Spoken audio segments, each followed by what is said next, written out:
আমার সন্তানেরা রাজনীতিতে আসবে এখন। আমি ডাক্তার মুরাদ হাসান, আমার সন্তান রাজকন্যা যুবরাজ, ওরা রাজনীতি করবে। ওই জাইমা রহমানের মতো একটা লুচ্চা প্রতি রাতে কৃষ্ণাঙ্গদের সঙ্গে না ঘুমাইলে যার ঘুমায় না, এই ধরনের মানে কুলাঙ্গারদেরকে বাংলাদেশে আইনা নেতৃত্ব করাবে বিএনপি, এই স্বপ্ন বাংলার মাটিতে হবে না।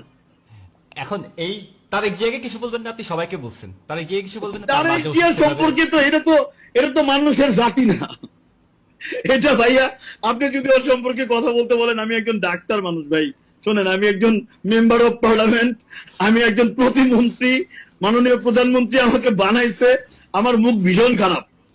আপনি ওই যে আমাদের সিআরএস যারা কাজ করে না, ওদেরকে বলবেন যে মুরাদ ভাইয়ের মুখ কেমন খারাপ রে, তো ওরা বলবে যে ভাই আশেপাশে যায় না, কানের পর্দা ফাটা ফেলবে।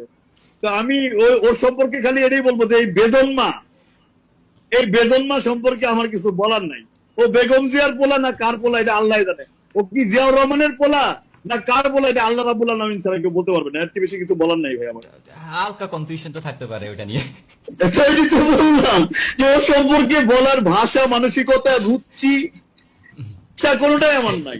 এটা বাংলাদেশে আসলে শোনেন ভাই, আমার খুব ইচ্ছা ওর কানে কপালে একটা চটকানা, যেমন আর্মিরা দিছিল না, হ্যাঁ, ওর পাশায় লাঠি দিয়ে ভরা দিল না, মনে আছে? ওর কিন্তু মাজা দেখা, ও সোজা হাঁটতে পারে না।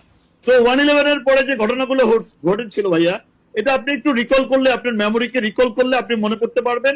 বা আমাদের যারা আছে, আওয়ামী রাজনীতি করে, বিএনপি রাজনীতি করে, যে দলই করুক না কেন, আওয়ামী লীগ, বিএনপি, জামাত, জাতীয় পার্টি, হোয়াট এভার, জিজ্ঞেস করেন তো তারেক রহমানের মাজা ভাঙ্গা কেমনে? সে আর্মিদের গায়ে হাত তুলেছিল, সে যখন হাওয়া ভবন, খোয়াব ভবন 2001 থেকে 2006 ভাইয়া, আমরা ওই সময় মেডিকেল থেকে কেবল এমবিবিএস পাস করছি। 2004-এর 21শে আগস্ট বঙ্গবন্ধু কন্যা আমাদের আম্মা, মাননীয় প্রধানমন্ত্রী সহ বাংলাদেশ আওয়ামী লীগের সকল জাতীয় নেতাকে হত্যা করার জন্য এই তারেক রহমান বেগম জিয়ার নেতৃত্বে একটা প্রধানমন্ত্রী রাষ্ট্রীয় পৃষ্ঠপোষকতায় গ্রেনেড হামলা চালিয়েছিল, উপর্যুপরি ডজনের পর ডজন আরজেএক্স গ্রেনেড হামলা চালিয়েছিল। ভুলে যায়নি আমরা। 24 জন আওয়ামী লীগের নেতা কর্মী, আমার মা বোনেদের, আইবুর রহমান সহ সশ্রদ্ধ ভোরে তাকে আমি স্মরণ করি।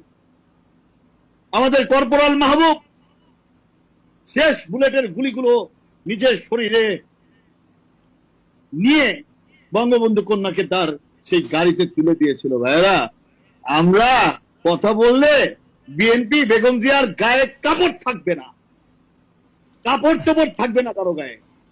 But they still brag about what they did, all this heinous work. তারা এগুলো proud feel করে। I don't understand why. What's their psychology? এবং তারা proud feel করবে কেন? ওরা তো psycho, insane. Yeah, I'm sorry to say, yeah. They're mentally disordered. Exactly. Yes.